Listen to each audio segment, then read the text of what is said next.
Julien a 18 ans. Il fait des études pour devenir routier. Dylan, même âge, sans emploi. Réputés pour leurs acrobaties sur les réseaux sociaux, ils ont accepté notre caméra dans un de leurs rodéos hebdomadaires. Sans casque, sans permis, juste une cagoule pour tenter de déjouer les caméras de surveillance.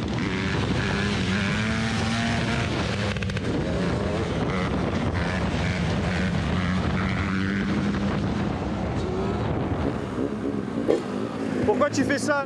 Parce que j'aime trop quand je fais ça chez toi, je suis dans un autre. Ils appellent ça le cross-bitume.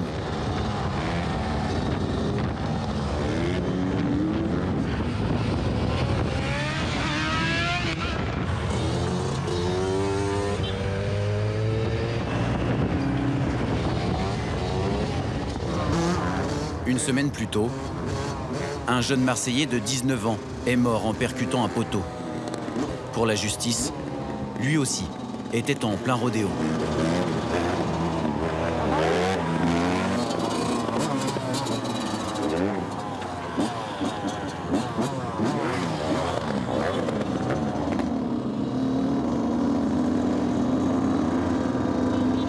Là, t'as pas peur vu que tu es tombé? Non, c'est relevé, on repart. Vous avez pas peur de rentrer dans quelqu'un? Ah ouais, on le sait, mais on essaie de faire attention. Il faut rouge, ça s'arrête. Après, voilà. Pourtant, dès le carrefour suivant, les feux rouges sont oubliés.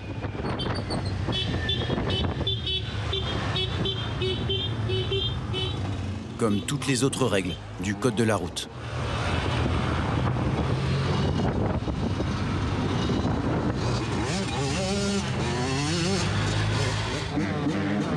Depuis 2018, le rodéo est un délit. Julien et Dylan risquent jusqu'à 1 an d'emprisonnement et 15 000 € d'amende. Les deux jeunes sont des habitués. Cela fait 3 ans qu'ils passent leurs étés à parcourir Marseille en motocross. Ils ont déjà chuté, mais aucune blessure ne semble leur faire prendre conscience du danger. J'ai glissé, je me suis fait ça, mais c'est rien, c'est vite fait. Et ouais, c'est le métier qui rentre. C'est rien, une petite douche, c'est bon, ça cicatrise. Il y a déjà des cicatrices là. Mais... On remonte direct sur la moto. On remonte direct sur les fesses aussi. Et il y en a eu plein déjà, on a l'habitude, on est habitué. La moto aussi, elle a pris une chute. T'as pas peur de mourir sur la route, sur un... Non, c'est ma passion et j'adore. Hein. Et rien pourra me faire arrêter. Tout ce qui compte, c'est la notoriété sur les réseaux sociaux. Voilà, elle est là, direct en story pour montrer aux gens qui me suivent un peu. C'est un phénomène aussi sur les réseaux sociaux de faire ça. Et ouais, après, tu peux vite percer et essayer de faire quelque chose, malgré que c'est mal vu. C'est le cas de Julien. Repéré par des rappeurs marseillais, il a participé à plusieurs clips. Je le rouge, je le fume, c'est la pure, de la pure, c'est la France. De courtes apparitions qui l'ont mené jusqu'à la consécration. Une apparition au concert de la star du rap Jul au stade Vélodrome, devant 60 000 personnes. Un rêve qui ne lui rapporte pour l'instant pas d'argent. Julien, le futur chauffeur routier, vit chez ses parents dans une cité du nord de Marseille. Il va mettre ta voix en... Aujourd'hui, il montre à sa mère Sandra l'un des derniers clips dans lequel il a joué. Ah, mon fils! Pour l'occasion, elle a invité nièces et neveux, passionnés de sport mécanique eux aussi. Toute la famille. Du plus grand au plus petit. De la plus vieille. Ça vient d'où cette passion? On va dire du papa, parce que le papa avait une moto. Du grand-père.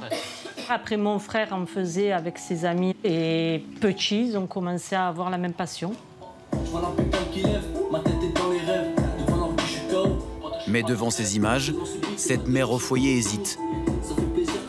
Émue de le voir sous les projecteurs. C'est une fierté, c'est bien. Mais inquiète lorsqu'il sort sa motocross sur la route. Ils font du cross au milieu de tout le monde. C'est dangereux quand même. Hein, quand on voit ça, c'est dangereux. Vous, ça vous fait peur? Oui. Ah oui. Mon cœur, il s'arrête. Ouais. Elle a raison, c'est normal. Mais sur la route, j'ai jamais eu d'accident encore. Donc, ouais, j'ai pas encore. Non, mais c'est pour les choses. Malgré tous ses efforts, Sandra n'arrive pas à raisonner son fils. Elle aussi est dépassée par un phénomène qui, cet été, a provoqué une impressionnante série d'accidents. En plus du jeune Marseillais décédé il y a 11 jours, un Rennais de 19 ans a perdu la vie sur ce parking en juin, percuté par son meilleur ami. À Pontoise, il y a 3 semaines, 2 enfants sont gravement blessés, renversés par un motard alors qu'ils jouaient en bas de leur immeuble. Jambes fracturées pour le garçon de 11 ans. 1 semaine de coma pour la fillette de 7 ans. Une série noire qui a contraint la police à montrer les muscles. Depuis 2 semaines, chaque commissariat doit mener 3 opérations anti-rodéo par jour. À Pontoise, la mère de Kenya, la fillette renversée, était à quelques mètres au moment du drame. J'ai entendu boum comme ça. Il fonçait sur les enfants et Kenya, il parlait comme ça et l'autre partit comme ça. Et du coup, je vois, ils étaient longés par terre. Et puis, sans bouger, j'ai commencé à crier au secours, au secours, au secours, aidez-moi, aidez-moi. Parce que pour moi, je pensais qu'elle était morte. J'ai pas envie de retourner là-bas parce que ça va être un cauchemar. À chaque fois, ça passe dans ma tête.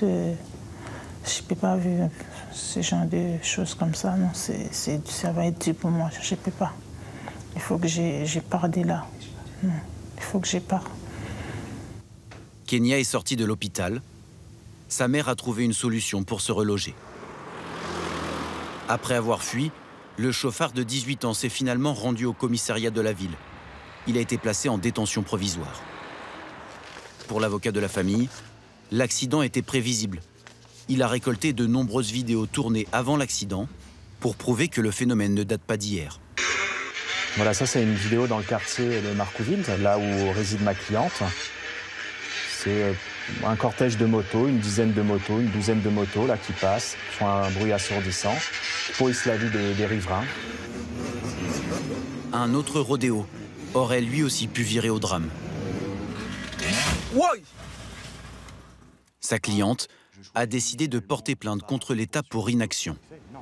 La meilleure preuve qu'il y avait vraiment une inaction, une impuissance, même une démission de l'État, c'est qu'à la suite donc, de la prise de parole de ma cliente et de moi-même, on a constaté quoi? On a constaté à Marcouville une présence policière renforcée. Ça a permis d'éviter de nouveaux rodéos urbains. Je sais qu'il y a eu des hélicoptères qui ont survolé les zones dans le Val d'Oise. Et toutes ces mesures-là qui auraient été utiles pour prévenir ce drame n'ont pas été mises en œuvre avant l'accident. Dans le nord de la France, la police du Havre n'a pas attendu les accidents de cet été pour s'attaquer à ce fléau. De mai à septembre, la pleine saison des rodéos, une vingtaine d'hommes est mobilisée chaque week-end. Suivi Edouard Vaillant pour Criouville, un scooter avec un collègue derrière. Ouais, c'est un petit fait monter par 2 individus non qualifiés. Ouais, c'est reçu, on se rapproche, donc TX210 Alpha, vous vous rapprochez, ainsi que l'équipage BAC. Le commissaire Longuet dirige la mission du jour. Après, on se rapproche. Traceur à droite et à gauche. Une des 6 patrouilles engagées vient de repérer un probable rodéo. La course-poursuite est interdite, trop dangereuse. Ils viennent de lâcher le scout. Les 2 individus, dont un pied nu, a pris la fuite en direction de Camélina. On interpelle, on ne se pose pas de questions. Hein. Patrick Longuet connaît parfaitement le phénomène. Avant d'arriver au Havre l'an dernier, il a passé 2 ans dans les quartiers nord de Marseille, où l'été, les rodéos sont quasi quotidiens. Qui passe. Et un des spots, c'est cette rue-là. Ils adorent, vous allez comprendre pourquoi, rouler sur les rames du tramway parce qu'il y a de l'herbe. Voilà, ça commence là l'histoire. Le sentiment d'appartenance au quartier est très fort. Et ils jouent sur leur terrain, en fait. Nous rappelons inconsciemment ou consciemment, il faut voir, que, en gros, c'est leur territoire. Ce qui n'est pas le cas, puisque ça reste d'avant tout le territoire de la République. Un autre équipage vient d'apercevoir le suspect entrer dans l'immeuble d'une cité voisine.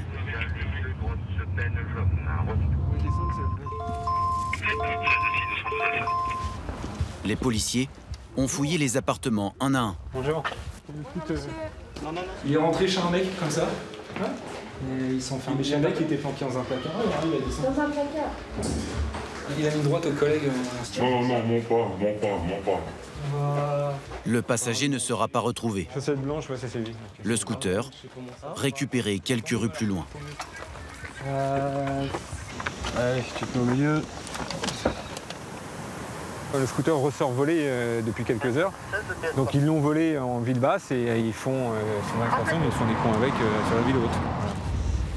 Des 2 roues de rodéo, le commissaire en saisit plusieurs par semaine. Voilà. Ça ira mieux que le traîner. Dans la descente, ça va être costaud. Celui-ci n'est pas volé.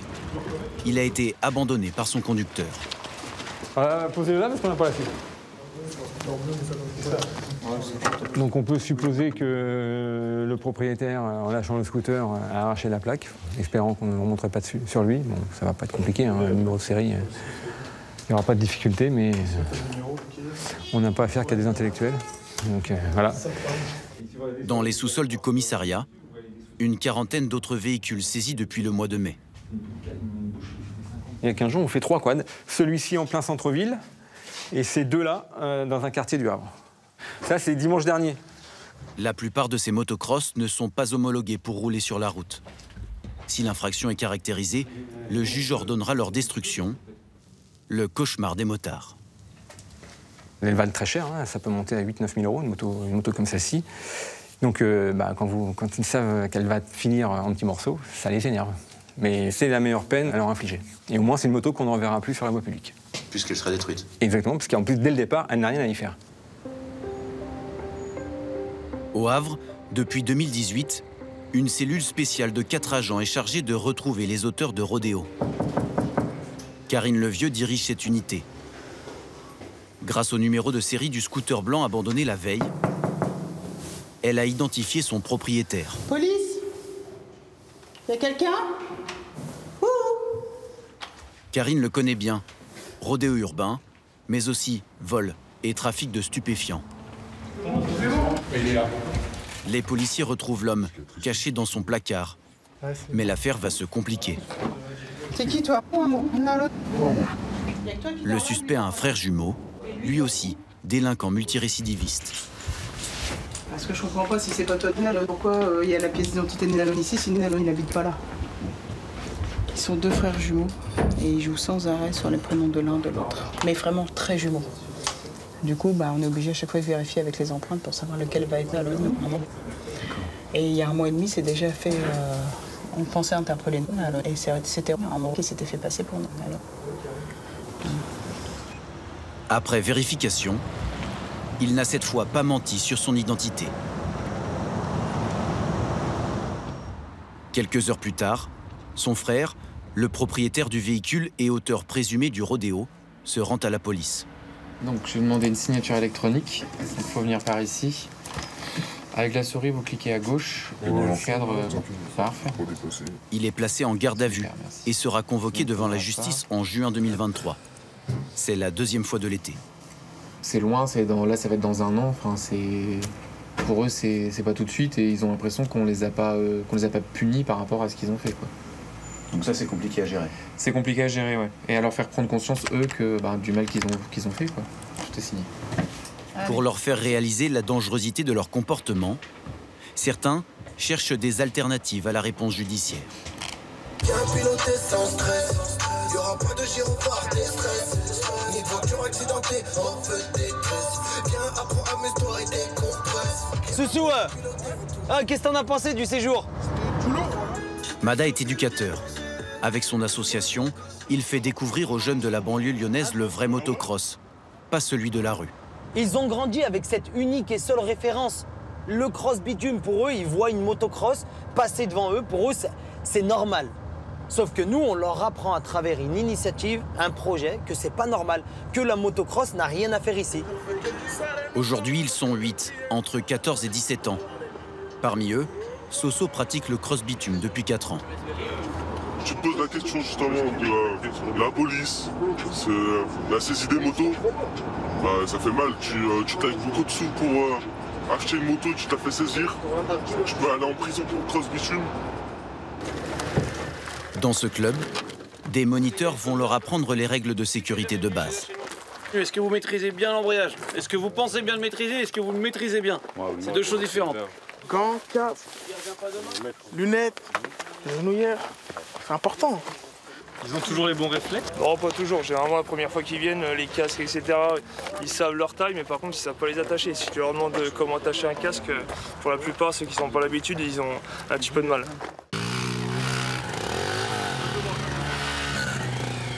Bien, tu arrêtes doucement. Et c'est parti. De la vitesse, des sauts et beaucoup de poussière. Pendant 1h30, de nouvelles sensations pour essayer de faire oublier celles du quartier. Ils étaient comme ça dans les virages. Hein, je sais faire des bavettes, des roues arrière. Ça sert à rien. Un truc de route, tu fais des sauts, des bosses. Je suis excité, j'ai envie d'en refaire. Et tu voudrais arrêter un jour le cross bitume pour juste la motocross? Je pense pas.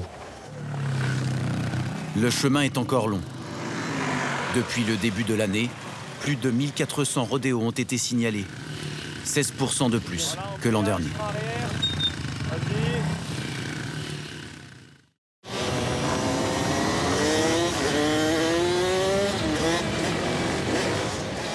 Un dimanche, dans les quartiers nord de Marseille.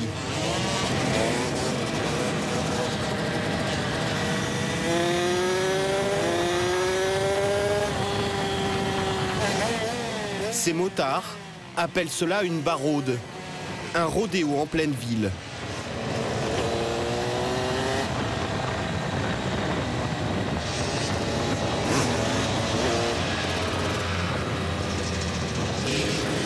Au mépris du danger.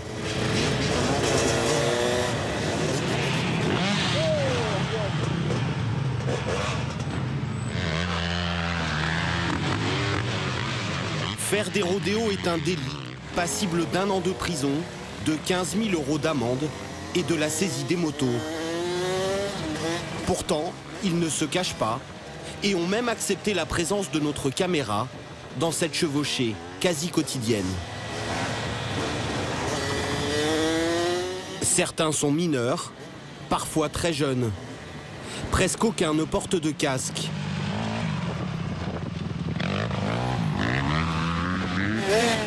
Sur ce motocross de 250 cm3, non homologué pour la route, un gamin de 16 ans, nous l'appellerons Kevin, une petite vedette marseillaise du cross bitume. Vous n'avez pas l'impression de prendre trop de risques? Non, il n'y a aucun risque là.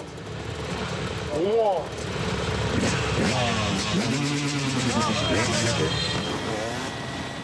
Au bout d'une demi-heure, retour à la Castellane, l'une des cités les plus connues et les plus sensibles de la ville. C'est ici qu'habitent Kevin et ses amis. Voilà, tu veux, ça peut... Pour eux, tout cela n'est qu'un jeu. Est-ce que vous avez déjà pensé que vous auriez pu blesser quelqu'un, renverser quelqu'un? Ouais, plus nous quand on se fait mal, en vrai. C'est rare qu'on on met personne en danger, en vrai. Parce qu'on fait quand même attention, les feux rouges on les grille pas en cabrant, tout ça. On a quand même un minimum de conscience quand même. Vous n'avez pas le sentiment que vous pourriez renverser un enfant, une maman ou un vieillard? Ça peut arriver, mais on fait quand même tout pour pas que ça arrive quand même. Et vous imaginez, vous, votre vie sans moto? Non. Moi là, ça y est, je m'imagine plus sans moto. Ouais, c'est pas possible en vrai. Là, j'imagine pas sans moto, ouais. C'est mieux qu'une femme pour moi, une moto. Là, c'est vrai en plus. Pour l'instant, la seule femme de sa vie l'attend pour le repas. Sylvaine, 51 ans, sa maman. Elle élève seule ses 3 enfants. Nickel, Manob, nickel. Et aime aveuglément son plus jeune fils. Le petit dernier, petit gâté. petit gâté qui a tout, qui fait de la moto depuis l'âge de 2 ans, vélo, moto depuis l'âge de 3 ans, puis oui. Donc, il se débrouille, bon, vous avez vu ça, hein. C'est un phénomène, hein, on va pas mentir, comme on dit chez nous, machallah, mais c'est un phénomène. Il est bon, il est très bon. Un phénomène dans son quartier, devenu en un an une célébrité sur les réseaux sociaux. Kevin, c'est 14 000 abonnés sur Instagram et 1 million de vues par mois sur Snapchat. Certaines de ses vidéos, diffusées sur YouTube, dans lesquelles il circule sans casque, culminent à 660 000 vues. Mais à la maison, cet élève en CAP chauffeur routier redevient un ado bien sage, entouré de sa mère et de sa grande sœur Célia. Voilà, de temps en temps, il est puni. C'est quoi les punitions? C'est quoi le pire pour lui? C'est le téléphone. Oh là là. Et le cross. Non, le téléphone Instagram, il ne faut pas lui lever son Instagram. Ouais, c'est ça. On est bon, combien vous êtes? C'est tout inclus. C'est pas privé, tu as 16 ans, il croit qu'il a 40 ans, le petit. Chaque dimanche, Sylvaine réunit ses enfants et quelques voisins à sa table. Mehdi, le grand frère de 23 ans, partage la passion de Kevin. Pour eux, le rodéo se pratique sans casque. Non, tu es là, tu fais des wheelings, tu capes, tu t'amuses, tu tombes, tu te fais mal, là, ben, tu te relèves et... On va dire jusqu'au jour où tu te relèves pas. Je crie par la fenêtre, s'il te plaît, arrête-le. Allô, j'appelle allô, Mehdi. Fais-lui mettre le casque, dis-lui range la moto. Moi, en tant que maman, sachez que je tremble. Hein. Je suis pas tranquille quand c'est sur la moto. Hein. J'aime pas rouler avec le casque. Je sais pas, on dirait que tu fais pas du cross, pas... Je sais pas, c'est bizarre, ouais, voilà. En fait, le but genre, du cross bitume, c'est la recherche de la sensation. Et quand tu n'as pas de casque, genre, tu te dis, si je tombe, je peux vraiment faire... C'est une adrénaline en plus, en fait. S'il y a une personne qui traverse et que lui passe, comment ça se passe? S'il lui fait mal, c'est considéré comme un accident. Ben, bien sûr qu'il en tort. Doublement en tort, il n'a pas de casque, il envoie la personne en l'air. On est conscient de tout ça. Mais... Et sur une moto non homologuée? Et sur une moto non homologuée, je l'entends bien, mais on ne sait pas gérer ça. C'est un truc qu'il aime depuis tout petit. Et on n'arrive pas à l'enlever et on n'a pas envie de lui enlever. Ouais, voilà, il va faire non devant nos yeux et après... Malgré les craintes de sa mère et de sa sœur, Kevin entend bien tirer profit au maximum de sa notoriété. Ce jour-là, il a rendez-vous à Vitrolles pour participer au shooting photo d'une nouvelle marque de vêtements. C'est l'attitude, c'est de l'attitude.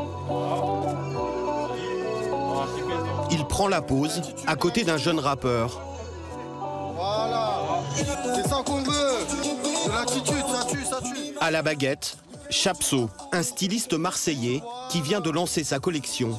Il a de la visibilité. Énorme visibilité. Puis c'est mon boug. C'est mon boug là. Un boug, c'est un pote dans le jargon des réseaux sociaux. Pour Kevin, pas d'argent à la clé, mais une garde-robe gratuite qu'il portera dans ses prochaines vidéos. Même loin de la Castellane, tu fais des photos? il est reconnu par les gamins du quartier. On sent, moi, là. Force sur ça. Merci. Toi, quand tu vas grandir, tu vas faire du cross, pas? C'est déjà une passion. Hein. Ah, voilà, je vous ai dit, la nouvelle génération, c'est que du cross. Ne parlez pas de foot, parlez de cross direct. T'as quel âge, toi? Moi, j'ai 13 ans. Début du avec le SX KTM, avec le 85. Tu fais déjà de la moto à 13 ans? Ouais, c'est mon père, il m'a appris ça depuis que je suis petit. Kevin ne partira pas sans faire une démonstration. Elle est volée? Non, elle arrête. Ouais, je m'arrête pas. Cette moto de 200 kg n'est pas du tout adaptée aux acrobaties.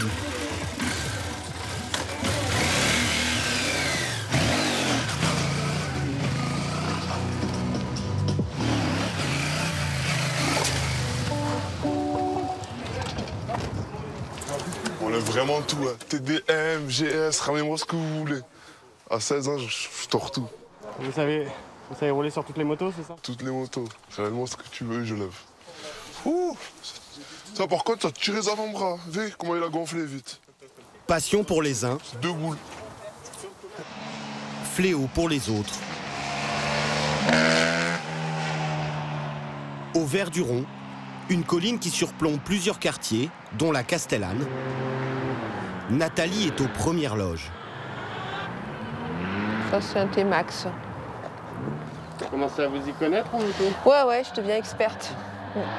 Même à 500 mètres de l'avenue, elle ne peut plus ouvrir ses fenêtres. Elle a accumulé des vidéos, autant de preuves des nuisances qu'elle subit. Ça, c'est un quad avec un pot modifié. Je peux tourner pendant des heures. Les 4 premiers jours du confinement, ça a été super calme. Et puis après, ils ont commencé à sortir et à faire du rodéo toute la journée, sans s'arrêter. Toute la journée. Et on a appelé la police tous les jours, là aussi. Et elle est venue? Jamais. C'est pour ça que j'ai saisi la justice, puisque personne ne peut rien faire. Voilà. Le mois dernier, à la tête d'un collectif d'habitants, Nathalie a fait condamner l'État devant le tribunal administratif pour son inaction. 10 000 € d'amende, une première pour une affaire de rodéo. Depuis, la police assure une présence ponctuelle sur l'avenue. Mais après 1 heure de contrôle fixe... 18h47. Voilà, il se replie. Donc je doute fort que la soirée soit calme. Quelques minutes plus tard, les rodéos ont repris. C'est inimaginable, par exemple, qu'on laisse des personnes en jet ski sur une plage faire n'importe quoi entre les gens. Or, on laisse des motocross faire n'importe quoi sur des voies d'accès à un centre commercial, à des résidences, à des bâtiments. Voilà. Là, on n'intervient pas. Pourquoi la police ne fait rien? Parce qu'ils ont peur des accidents, ils ont peur de renverser les motos et qu'ensuite les familles se retournent contre la police. Les forces de l'ordre redoutent surtout que les quartiers s'embrasent. Comme à Villiers-le-Bel, dans le Val d'Oise, le 25 novembre 2007. 2 adolescents de 15 et 16 ans qui circulaient sans casque sur une mini-moto meurent percutés par un véhicule de police. S'ensuivent 15 jours d'émeute. Depuis, les policiers ont pour consigne de ne plus prendre en chasse les jeunes à moto et d'éviter tout accident. Ils privilégient la surveillance et une interpellation a posteriori. Mais selon Tierno et Diané, la police continue à vouloir intercepter les jeunes motards, coûte que coûte, jusqu'au drame. Voilà où c'est arrivé. Notre frère a perdu sa vie. Il a tapé sur le trottoir, sa poitrine a atterri sur le poteau. C'est l'impact, ça? C'est l'impact de la moto. Ibrahim Abba avait 22 ans. Sur ces vidéos, tournées le 6 octobre dernier, jour du drame, et fournies par la famille, on le voit faire le plein d'essence avant de partir sur sa motocross. Ah, bonne sécu. La personne peut dire j'ai pas de casque. À Villiers-le-Bel, dans cette rue, il croise un fourgon de la police en train d'effectuer des contrôles routiers. Il monte sur le trottoir et percute le lampadaire de plein fouet.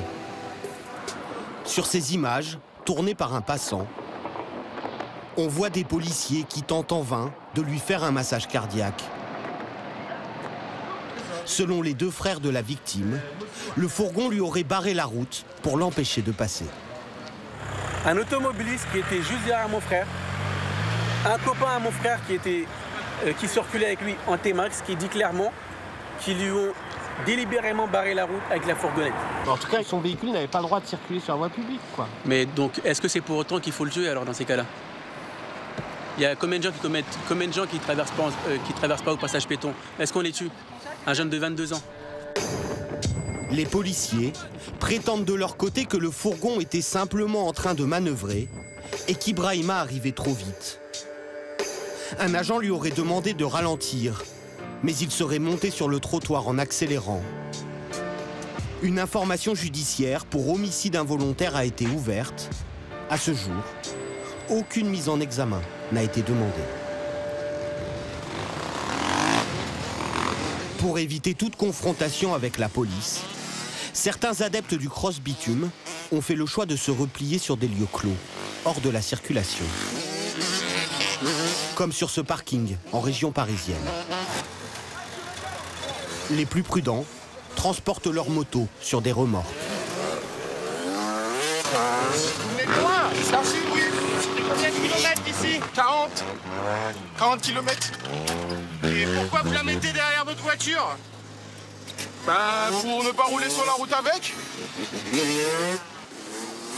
Ce samedi, ils sont une quarantaine sur les motos et autant au bord de la piste à attendre leur tour. Tariq, un chauffeur VTC de 28 ans, vient presque chaque week-end pour s'exercer.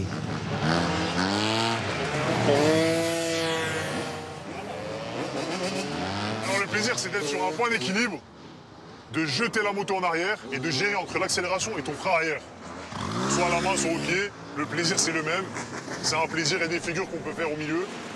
Pour débutants, intermédiaires, on peut lâcher les mains, on peut sauter, faire des petits pas. C'est un plaisir indescriptible. Il est trop bien. Il est magnifique. Selon ces jeunes passionnés, ce parking, qui sert en semaine de piste d'entraînement pour les auto-écoles, est leur seul refuge.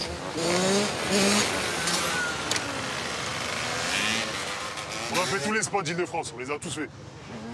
À chaque fois, on se fait virer. Il n'y a que ici, c'est la première fois que je vois. On peut rouler ici tranquille, jamais rien. Voilà. Parce qu'à chaque fois, on va à un endroit. Au début, la police, elle vient, on leur dit, ouais, on leur explique qu'on n'a pas d'endroit où aller. Tout ça, ils nous disent, on va dans des terrains de cross. Mais on peut pas faire ça dans des terrains de cross, t'as capté? Je leur dis, monsieur, vous voulez que je fasse quoi dans un terrain de cross? Un footballeur, tu lui dis pas, fais du basket. Dans ce concours d'agilité, le must, c'est de boire en cabrant ou de mettre sa moto à la verticale en prenant toujours plus de risques. Les blessures sont fréquentes, il n'y a pas d'équipe médicale. À chaque fois, c'est la débrouille. Je mets de l'eau ici, verse un peu de là. J'ai un désinfectant avec tes mains. Ne touche pas là où. Si tu veux, j'ai du gel pour les mains. Mais... Non, ça va te tuer ça, gros. Ça vous dissuade pas de remonter sur la moto? Non, jamais. Malgré les cicatrices, rien ne peut les arrêter. Karim, 18 ans, originaire d'un quartier populaire des Yvelines, enchaîne les acrobaties. Cette passion, dit-il, l'a éloigné de la délinquance. C'est n'importe quoi avant de faire de la moto. Quand j'ai fait de la moto, j'ai arrêté tout. J'ai tout arrêté. J'ai fait des trucs que je regrette. Je vais pas dire ce que j'ai fait, mais c'était des trucs vraiment pas bien.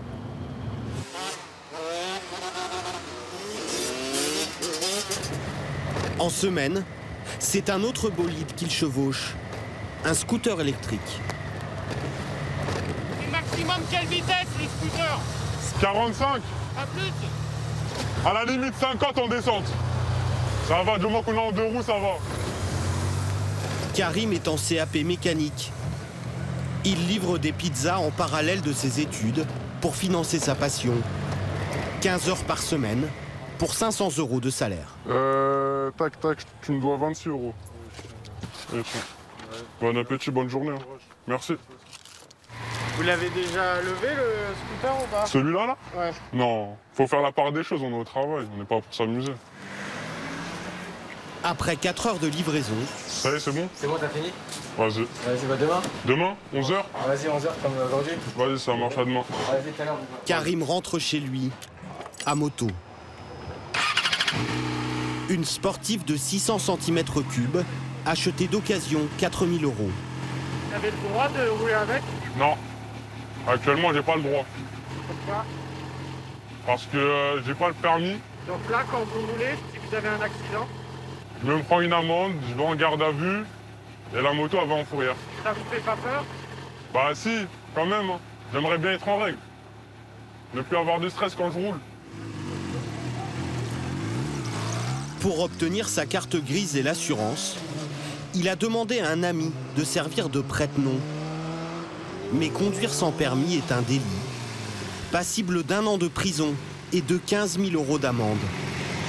S'il cause un accident, tous les frais seront à sa charge. Pour ne plus vivre dans l'illégalité, Karim est en train de passer son permis moto. Ses parents sont séparés, dans sa chambre, chez sa mère, déco ambiance garage. Là, c'est un garde-boue typé sport un peu pour les T-Max. Là, il y a le deuxième. C'était ceux de mon 3e T-Max.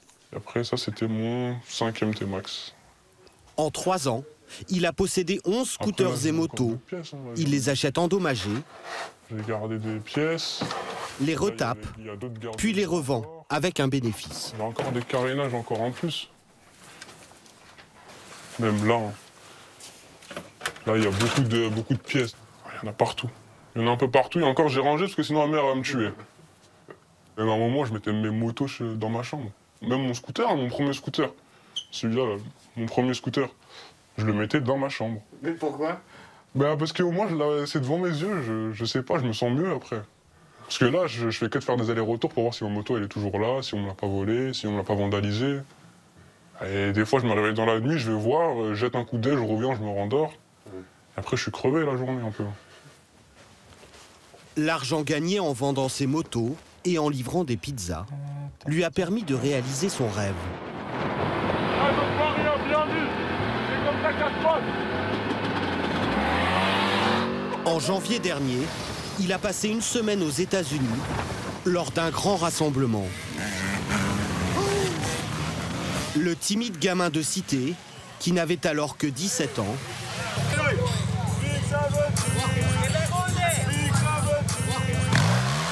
est devenu Big 17 au pays qui a vu naître les rodéos urbains.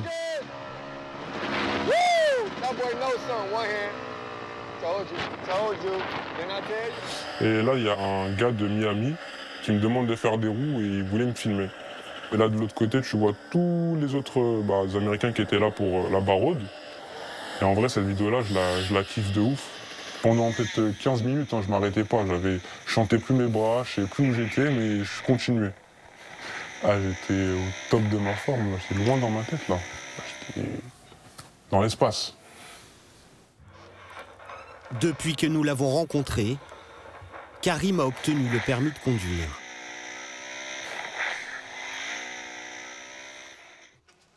S'ils aiment partager leur passion, ces jeunes refusent souvent de regarder en face le risque qu'ils font prendre aux autres. Le 13 septembre dernier, dans cette rue piétonne, un scooter de grosse cylindrée passe, repasse et fauche un enfant de 7 ans. 48 heures après l'accident, Ibrahim vient de rentrer de l'hôpital. C'est où que t'as mal? Non. Oui. Non. Là, ça fait... C'est où que ça fait le plus mal? Non. Et les dents? T'as mal aux dents? Oui. Parce que j'ai cassé ses dents. Tapé là, la mâchoire. Il souffre d'un traumatisme crânien. Fatima et Mohamed, ses parents, et Zineb, sa grande sœur, ont assisté à la scène. Il s'est fait percuter en pleine tête. Le carénage du scooter, il l'a tapé. Et je vois mon fils s'envoler. Et je vois ses claquettes partir encore un peu plus loin. Je vois le gars, il continue et il s'arrête un peu plus loin. Alors je décide à ce moment-là de courir et je l'appelle. « Viens là, arrête-toi, viens là !» Et le mec, je sais pas s'il a levé la tête ou il avait une visière, je sais pas. Je vois qu'il me regarde et il repart de plus belle. Tout le temps KO. Ibrahim reste au sol, inanimé, les yeux révulsés. Sa mère panique. Je dis, il est mort, mon fils, il est mort, il est mort. Il est mort, et après mon C, j'étais pas bien. On n'entendait plus aucun bruit de lui. Depuis l'accident, tu y penses souvent? En fait, il n'y a que la scène où il a volé que je fais que de penser dans cette scène. Mohamed ranime son fils en lui faisant du bouche à bouche avant l'arrivée des secours. Depuis l'accident, il a lancé un appel sur les réseaux sociaux pour retrouver le chauffard. Quelqu'un qui prend la fuite comme ça, qui fait un délit de fuite, qu'on ne sait pas d'où il vient. C'est sûrement quelqu'un du quartier ou d'un autre quartier. Et ce passage-là, il n'y a que les résidents ou les habitants de Vitry qui le connaissent, qui l'empruntent. Ceux qui vont au parc, ceux qui vont à la piscine, ceux qui vont au gymnase, ou ceux qui ont grandi ici, tout simplement. Alors c'est pour ça que j'ai demandé de faire un appel à témoins et apparemment, il a l'air de fonctionner. Il y a eu 5637 partages. À la demande de Mohamed, les parents du quartier sont venus manifester. Merci à vous tous. Ce qui est arrivé à mon fils, ça peut arriver à n'importe quel parent qui est ici. Tout le monde est concerné. Exactement. Ils sont une petite centaine à marcher de l'école d'Ibrahim jusqu'à cette rue piétonne qu'empruntent chaque jour leurs enfants. Tous sont à bout face au rodéo urbain qui leur empoisonne la vie. Eh ben, on a peur de se faire percuter, on a peur qu'ils tapent nos enfants. Ma mère, ici, elle a failli se faire renverser par une moto et dans le parc en bas de chez elle, alors qu'il n'y a pas lieu d'être d'avoir des motos. Ils sont passés à côté de mon fils de 4 ans. À un moment donné, stop, quoi. Stop. Les habitants exigent aujourd'hui que la rue soit barrée afin qu'aucune moto ne puisse l'emprunter. Bien conscients que les rodéos ne sont pas près de s'arrêter.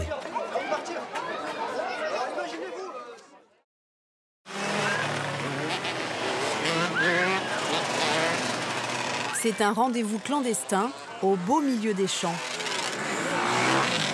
Dans les camionnettes, des motos et des quads transportés jusqu'ici en toute discrétion. Une cinquantaine de jeunes s'est donné rendez-vous via les réseaux sociaux.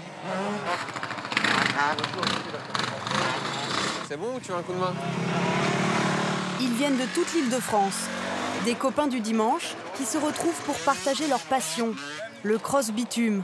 Mon gars, le motocross sur macadam. Leur but, faire un maximum de bruit, ce qu'ils appellent une symphonie.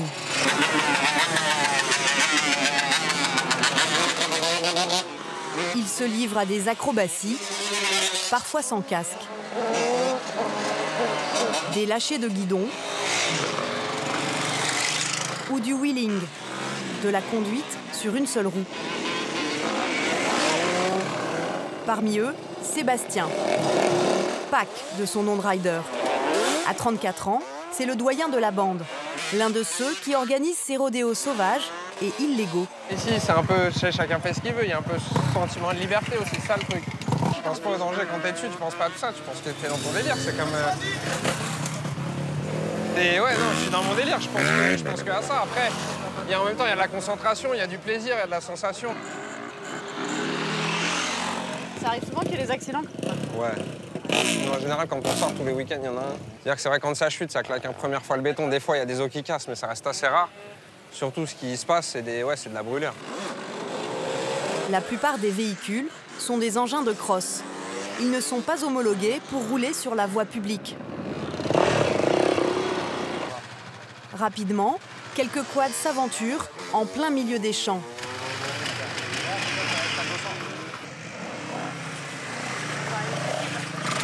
« 30 minutes plus tard, les gendarmes sont appelés par des riverains excédés par le bruit.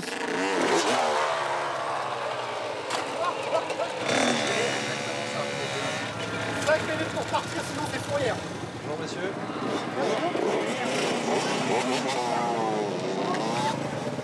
Un dialogue de sourds s'engage. Vous n'avez pas circulé avec un véhicule non homologué, non immatriculé, non assuré, a fortiori pour la plupart sans casque. Moi, là, c'est un endroit où on dérange personne. Là, je vous le rappelle. Là, c'est un endroit où on dérange personne. Il y a presque tout le monde dans le casque. On n'est pas venu d'initiative, on est venu parce que les voisins se plaignent. Vous avez 3 communes. Les voisins se plaignent. On charge des motos dans des camions, on part du Val-de-Marne, on vient en 77, on vient sur une route où il n'y a pas de circulation. J'ai bien compris que vous ne vouliez pas déranger dans vos quartiers, ça j'ai bien compris. Ça veut dire qu'on a une solution, parce que là, je vous dis la vérité, ça va jamais s'arrêter. Aux États-Unis, c'est en avance. Les jeunes s'en sortent avec un simple rappel à la loi. Ils rebroussent chemin par crainte de se faire saisir leurs engins ou d'être verbalisés. Ils risquent plusieurs milliers d'euros d'amende. Le cross bitume, un phénomène né aux États-Unis, notamment ici à Baltimore.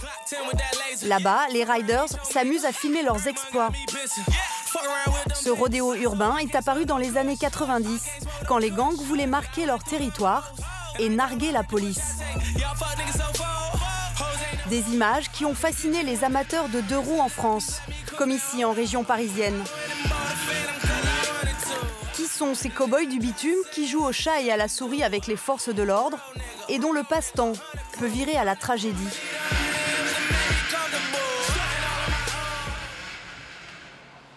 Dans ce quartier populaire de Massy, les soirées commencent toujours de la même façon. Une poignée de conducteurs roulent des mécaniques sous l'œil admiratif des plus jeunes. Ce sont les héros du quartier. Les plus doués sont surnommés les Baltis, en hommage à leur modèle américain, les Riders de Baltimore. Ça montre c'est qui le meilleur. Le plus important, ça, c'est d'être le plus fort. Dès que t'es le plus fort, t'es bien. Après, on t'appelle Balti. Après, on t'appelle le Baltimore. Les vidéos sont immédiatement postées sur Instagram et Snapchat. Plus les acrobaties sont spectaculaires, plus leurs auteurs sont populaires. Ces motos et ces quads leur ont coûté d'occasion entre 1 500 et 4 000 €. Certains conducteurs n'ont pas le permis. La plupart ont déjà eu des accidents, comme Bach. Il s'est cassé la jambe en percutant un autre conducteur. Je suis immobilisé, mais j'essaye de ne pas perdre la main. On essaye quand même en fauteuil, on essaye. On enlève la main, tout. La première paye qu'on a, on la met là-dedans. C'est notre passion. Il y en a, c'est le foot, il y en a, c'est la moto. Nous, c'est la moto. On se blesse, on se rétablit et on recommence. Un état d'esprit plutôt bon enfant, mais un show au milieu des passants et sous les fenêtres des voisins. On va lui ramener un truc à manger après. Ils sont habitués. Ah ouais? Il n'y a pas un terrain de cross spécial? Hein? Il n'y a pas un terrain de cross spécial? Ouais. Bah oui. Parce que moi, il y a les enfants là qui vont à l'école. Je vais faire un tour de quad, madame. Venez monter derrière moi. Parmi les passionnés, Bilal, 19 ans. Sa moto n'est pas homologuée. Sa hantise, ce sont les contrôles de police. Je m'arrête pas, quand ils viennent, je m'arrête pas. Comme là, ils sont venus, ils m'ont demandé de m'arrêter, je me suis pas arrêté. Parce qu'ils vont la prendre, après je dois payer la fourrière, je dois payer le dépanneur qui l'emmène jusqu'à là-bas, tout ça. Ça va me faire des frais en plus, ça sert à rien. Bilal consacre tout son salaire de peintre carrossier à soigner ses motos. Il loue un box près de chez lui, mais il tient à garder l'endroit secret pour éviter les saisies ou les cambriolages. Il achète des véhicules d'occasion et les retape. C'est une voiture que j'ai achetée accidentée, j'ai récupéré plusieurs pièces. Je mets tout ça à vendre sur Internet. Je sais que ça va partir. Et avec l'argent, je mets un peu de côté pour réparer la moto, pour investir. Maintenant, en fait, moi, j'ai envie de passer le permis moto pour pouvoir conduire les grosses motos, tout ça. Vas-y, monte dessus. Sa passion, Bilal la partage avec son petit frère de 15 ans, lycéen. Lui aussi a déjà sa moto. Une 80 cm3 qu'il a entièrement refaite. Ça m'a pris du temps. Et je ne l'ai pas encore fini, je l'ai acheté depuis le début des vacances. J'ai envie de continuer dans ça. Par exemple, il y a des riders assez connus. Ils m'ont vu en faire en vélo et en moto. Ils m'ont dit continue comme ça et fais des vidéos, etc. Et tu seras connu. Et peu importe le danger. D'ailleurs, il a déjà eu un accident. J'étais en moto, j'avais pas de sécurité. Et genre, j'ai pris un trou et j'avais eu des points de suture sur la tête et ici dans le ventre, etc. T'es balafré partout. J'avais juré de plus en faire, mais j'ai direct repris. Je suis sortie de l'hôpital, j'ai direct en fait de la moto.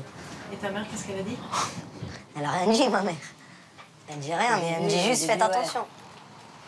Des risques pour les riders et l'enfer pour les riverains. À Massy, plusieurs habitants sont excédés.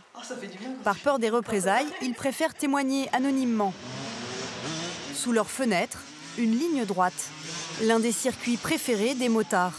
On les entend arriver, là ils sont à l'angle. Et là on se dit, elles arrivent. Ça dure 2 heures, c'est ça? Minimum. Minimum. C'est obsédant. Ouais. Ça rend fou au bout d'un moment. Ouais. Parce que même fenêtre fermée, ça s'entend vachement, ça réveille la petite. Là, il y en a un seul qui avait casque, surtout. J'ai une angoisse à chaque fois qu'ils passent. Je les vois, eux, mourir ou faucher un gamin. Ils sont de plus en plus nombreux aussi. Et en plus, ils nous narguent. Ils nous narguent. Une centaine de riverains a signé une pétition réclamant l'intervention des autorités. Elle a été envoyée à la mairie et au ministère de l'Intérieur, sans grand résultat. Ce qui est terrible, c'est qu'on peut rien dire. Personne ne fait rien. On est nombreux à avoir contacté la police pour intervenir. Et... Rien. Ah bah voilà. Pour les forces de l'ordre, la lutte contre ces rodéos sauvages est un casse-tête quotidien. À Massy, la police municipale est équipée d'un poste de vidéosurveillance. 170 caméras quadrillent la ville. Ouais. Tu peux faire un zoom, s'il te plaît, sur les entrées de collège? Le brigadier-chef Le Baupin est responsable du service de vidéoprotection. Derrière son écran, il voit régulièrement des scènes aussi dangereuses qu'illégales. Comme ici, il y a quelque temps. Moi, ce qui me choque à chaque fois, c'est les risques encourus. Les risques encourus, vraiment. Vraiment, vraiment. Et là, c'est une belle chute. Donc, pas d'équipement de sécurité, pas de casque, pas de gants. On voit quand il se relève, d'ailleurs, les mains sont en sang, le ventre est en sang. Ah ouais. Alors, on le distingue mal, mais on voit quand même que le ventre est rouge. Les bras sont complètement éraflés. Les policiers tentent d'identifier les contrevenants en zoomant sur les plaques d'immatriculation, quand elles existent. Ils peuvent ensuite les verbaliser pour infraction au code de la route ou saisir leurs engins. Des mesures difficiles à appliquer. Les motos disparaissent très rapidement. Pour certains, ils les montent directement chez eux, à leur domicile. Les plus grosses cylindrées où c'est pas évident de monter dans une cage d'escalier ou dans un ascenseur, elles disparaissent soit dans un utilitaire, soit hors commune. Leur rôle s'arrête là. Police municipale et police nationale ont pour consigne de ne pas déclencher de course-poursuite pour limiter les risques d'accidents. Plusieurs drames ont déjà endeuillé la pratique du cross-bitume.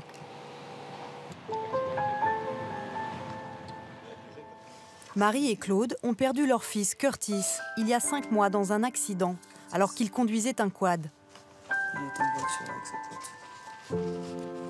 Sur ses cahiers, des messages de condoléances écrits par ses camarades et professeurs de lycée. Tu nous manques, petit frère. Pour nous, la vie sans toi ne sera plus jamais la même. La tristesse me ronge. Ton sourire, ta bonne humeur, ta joie de vivre. Une chose restera, sois-en sûr, c'est tout l'amour que j'ai pour toi. C'est très émouvant. C'est très émouvant. Curtis, 17 ans, était un garçon sportif qui aimait la boxe et la moto. Ses parents n'avaient pas les moyens de lui en acheter une, alors il s'en faisait prêter pour rider le week-end. Le jour de l'accident, en mai dernier, il se rendait à un rassemblement de cross-bitume. Il roulait sans casque, sur un quad non homologué.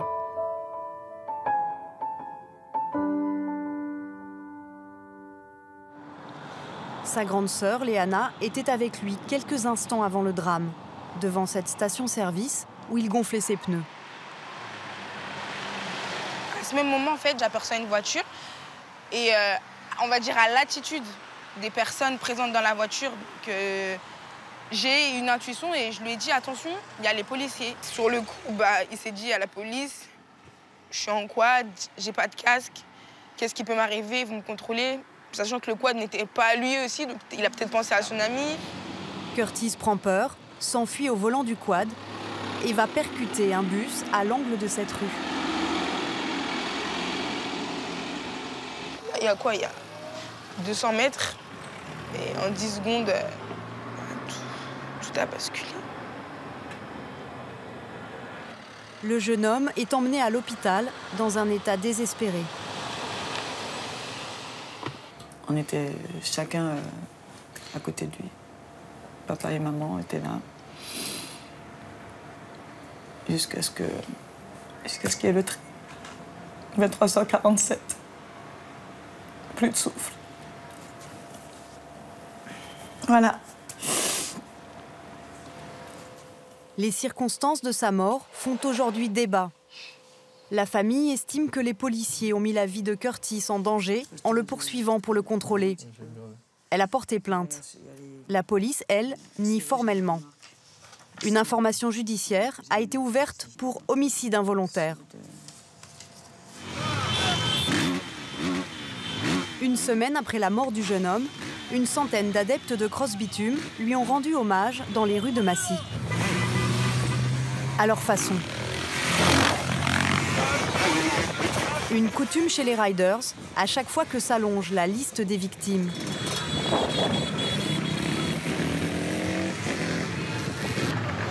En juillet dernier, 300 jeunes envahissent l'autoroute francilienne en mémoire de Walid, l'un des leurs décédé 3 mois plus tôt au volant de son scooter. Pendant 1h30, il perturbe la circulation. Ces images ont été filmées par Sébastien, alias Pac, le rider qui a organisé le rassemblement clandestin au milieu des champs. Il vit dans cet appartement à Choisy-le-Roi. En guise de déco, dans le salon, sa première moto. Pac est agent territorial, mais son cœur ne bat que pour sa passion. Pour éviter de nouveaux drames, il réclame la création de terrains d'entraînement, comme cette zone industrielle près de Massy, inutilisée le dimanche. Les gens seraient obligés de venir casquer, on pourrait mettre une tente de la protection civile en s'organisant un minimum avec les mairies. Et, ben voilà, on pourrait faire quelque chose pour que les gens d'Île-de-France puissent venir rouler, ça viderait un peu les rues et ça éviterait beaucoup de nuisances et de problèmes et de risques et d'accidents et énormément de choses, quoi, en gros. En attendant que naisse un jour peut-être la première zone de cross-bitume en France, les riders estiment ne pas avoir d'autre choix que de continuer leur rodéo clandestin.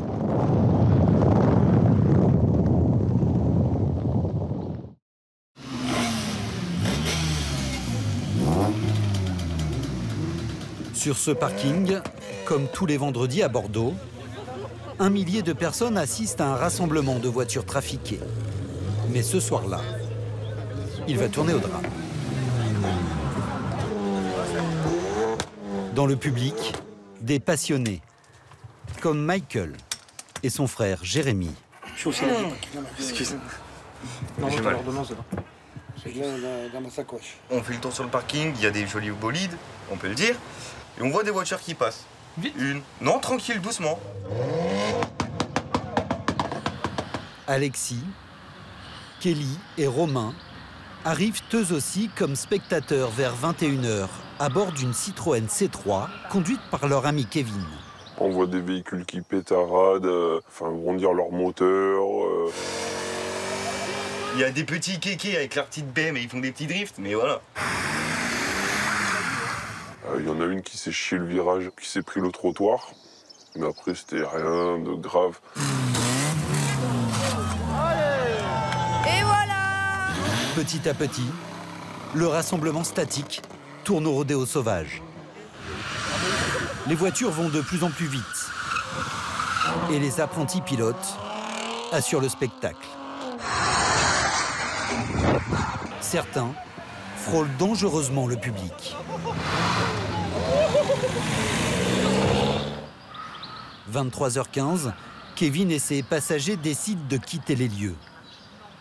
À ce moment-là, lui, il a voulu sortir du parking, comme ça. Il nous a dit, je vais faire un tour. Arrivé au virage, donc il prend le virage nickel, etc. Donc après le virage, il nous a dit, ah, je suis content, je suis un pilote, qui nous a sorti. Ah ouais, direct. Le mec, il s'est cru dans une Formule 1, quoi. On lui a dit, c'est bon, maintenant que t'as... On peut rentrer. Et il nous a dit, ouais, non, j'ai envie d'en faire un deuxième. Le tour de trop.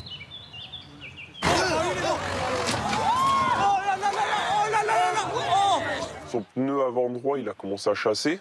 Et moi, j'étais juste à côté, donc je l'ai vu qu'il a mis un léger coup de volant comme ça. Et à ce moment-là, paf! J'entends un gros bruit sourd quand il monte le trottoir. Et j'entends les gens hurler. Je vois des gens voler. Je commence à courir au niveau de la route. Et je commence à voir des phares arriver derrière moi, quoi. J'ai dit, c'est bon, c'est mort, quoi. C'est pour ma gueule. Mon cul, il a atterri sur le capot. Ma tête, elle a tapé le pare-brise. Et on s'est retrouvés sur le trottoir, explosé en face contre le trottoir, quoi. J'étais en état de choc parce que je voyais Les gens s'éclataient sur le pare-brise, criaient, etc. C'était horrible. 26 personnes percutées, 13 blessés. Miraculeusement, aucun pronostic vital n'est engagé. Jérémy s'en sort avec des hématomes et des brûlures au 2e degré dans le bas du dos. Son frère Michael avec une fracture de la rotule.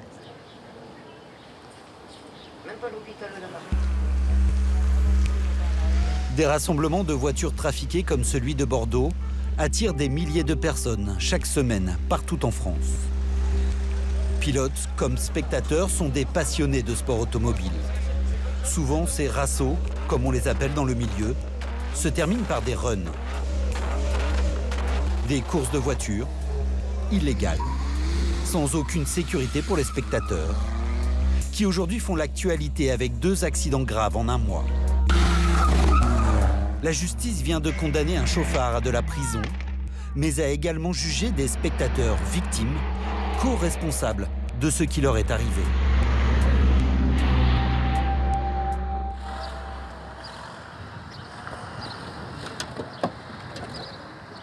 Rohan, 18 ans, et sa petite amie Océane, 17 ans, font partie des adeptes du Rasso de Bordeaux. Le 14 avril, comme tous les vendredis soirs, depuis des années, on était là-bas. Ils étaient sur ce parking. Eux aussi ont été fauchés. Océane, elle était... Je suis sur le côté, moi. Juste là, là. Là, elle tombe par terre, là. Ouais. Juste là. Voilà, du coup, elle est tombée. Et après, moi, je retombe ici, là. Je vole sur pare-brise. Puis après, je suis dans le trottoir, là-bas. J'ai cru que mon copain était mort. Moi, je peux plus, là. Ouais. C'est horrible. Là. Ils s'en sortent avec quelques blessures aux chevilles, aux genoux et aux côtes. Le virage où a eu lieu le drame, ils le connaissent très bien. C'est là qu'ils se placent à chaque fois pour regarder les voitures passer en fin de rassemblement.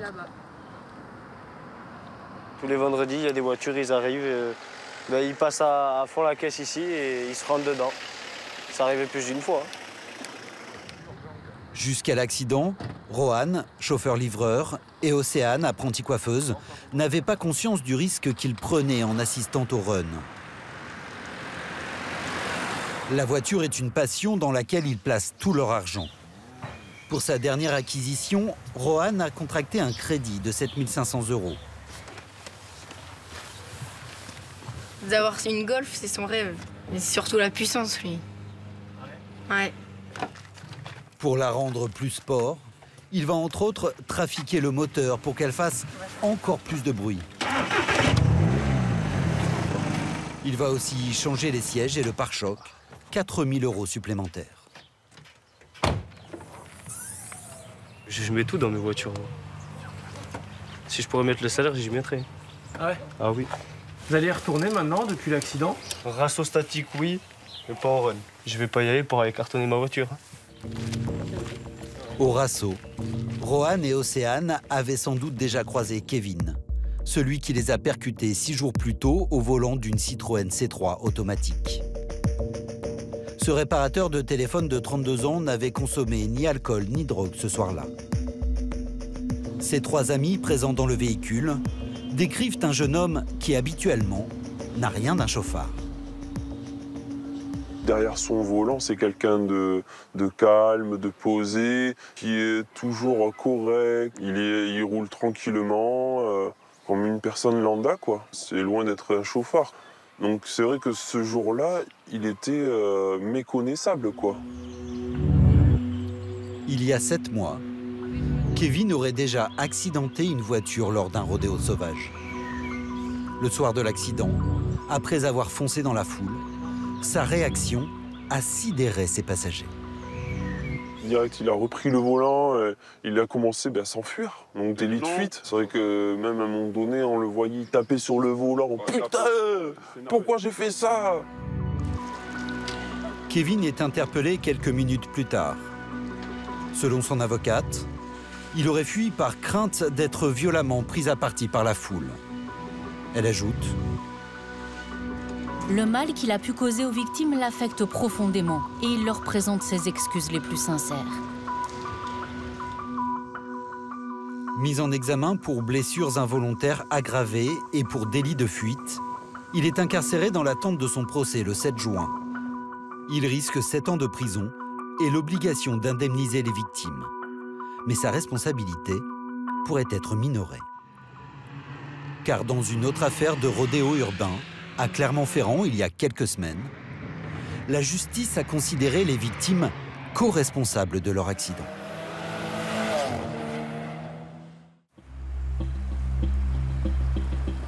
Le 17 mars, sur cette ligne droite d'une zone commerciale limitée à 50 km/h, une voiture qui participait à un rodéo sauvage est sortie de la route suite à un dérapage au frein à main. Parmi les spectateurs agglutinés sur ce trottoir, 2 jeunes filles sont percutées de plein fouet. Transportées à l'hôpital, leur pronostic vital est engagé. Julie, 18 ans, sort du coma quelques heures plus tard. Elle souffre d'un traumatisme crânien, de plusieurs fractures aux pommettes et de douleurs cervicales. Tu me dis si jamais c'est trop douloureux. Depuis, elle enchaîne les séances de kinésithérapie. Là, ça fait mal. C'est un peu plus douloureux? Ok. Alors, oui, doucement, t'inquiète pas. Ouais, ça va tirer un peu. Non, ça fait un vertige, là. Ça tourne. Ça tourne un peu? Ok, on va travailler doucement. Prise régulièrement de vertige, elle ne peut plus rester seule. Pas trop? Un peu. Mais aussi, il y a un moment, j'ai l'impression d'être dans un bateau qu'on secouait dans tous les sens. Alors, tu te laisses bien aller. Voilà. Laisse-toi aller. Elle ne peut plus monter les escaliers pour accéder à sa chambre. Ses parents ont dû installer un lit médicalisé dans la salle à manger. Bah merci. Bah, je t'en prie, pas de souci. En plus des vertiges, elle souffre aussi de douleurs abdominales et d'une très forte sensibilité à la lumière. Ça fait quoi? Ça fait comme si, en gros, j'avais un bleu sur les yeux et qu'on appuyait constamment. Du coup, ça fait super mal et après, ça déclenche des maux de tête. En plus des séquelles physiques, cet accident entraîne un coût financier pour les parents de Julie, aux revenus modestes. Ça, c'est les frais d'avocat qu'il faut avancer. Combien? 1 200 €. Les récépissés pour les recommander, pour les assurances, 8-10 € toutes les fois.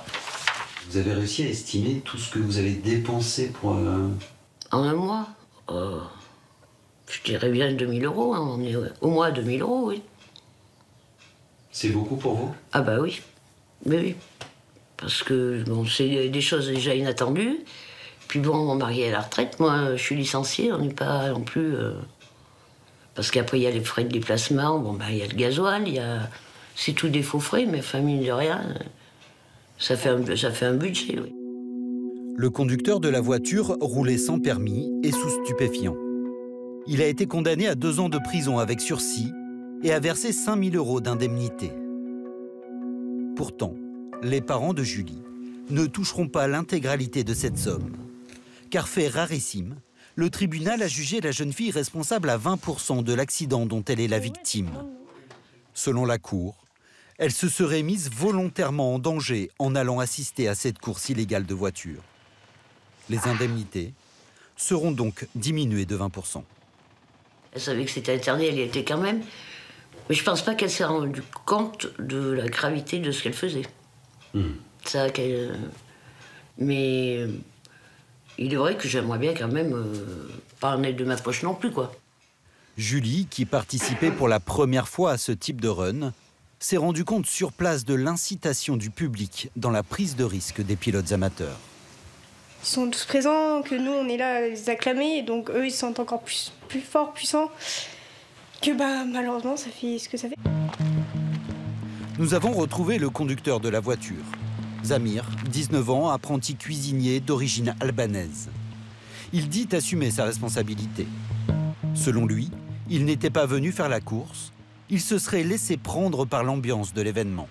Il commençait à être les gens à côté de la route pour nous donner courage, pour nous faire accélérer. Des filles, des garçons, ils criaient et comme tous les gens de 18 ans qui veulent se faire plaisir, ils veulent se faire remarquer un peu, j'ai fait les drifts comme ça. Après, j'ai dit c'est bon, je lâche parce que c'est dangereux. Elle est partie d'un coup comme ça. Elle a pris les filles, pau. Et j'ai entendu en gros les filles écrasées et tout. C'est vraiment impressionnant. Selon l'avocate de Julie, maître Emmanuel Richard, un spectateur piéton, même venu assister à une course illégale, ne peut pas être tenu pour co-responsable d'un accident. En accord avec la famille, elle a décidé d'interjeter appel. On a jugé, selon une morale, de dire bah voilà, c'est bien fait pour toi. Sauf que juridiquement, c'est pas possible, puisque la loi, heureusement, est très claire. La loi, elle dit que on ne peut réduire l'indemnisation de la victime piéton que si elle a commis une faute inexcusable qui est la cause exclusive de l'accident. Par exemple, quelqu'un qui traverse l'autoroute de nuit, enfin des choses comme ça. Il faut vraiment que ce soit une faute d'une exceptionnelle imprudence, quelque chose dont on sait qu'on est en train de s'exposer soi-même à un danger. Voilà. Mais est-ce qu'on ne peut pas considérer qu'on se met en danger en y assistant? Mais je pense que si c'était le cas, ce serait, je pense, la responsabilité des pouvoirs publics. L'avocate estime que c'est aux mairies et aux préfectures de sécuriser les endroits où se déroulent les rodéos sauvages. Car malgré les accidents à Clermont-Ferrand, ou comme ici à Bordeaux, les runs du week-end n'ont pas cessé. Les adeptes de vitesse demandent eux la mise à disposition de pistes sécurisées.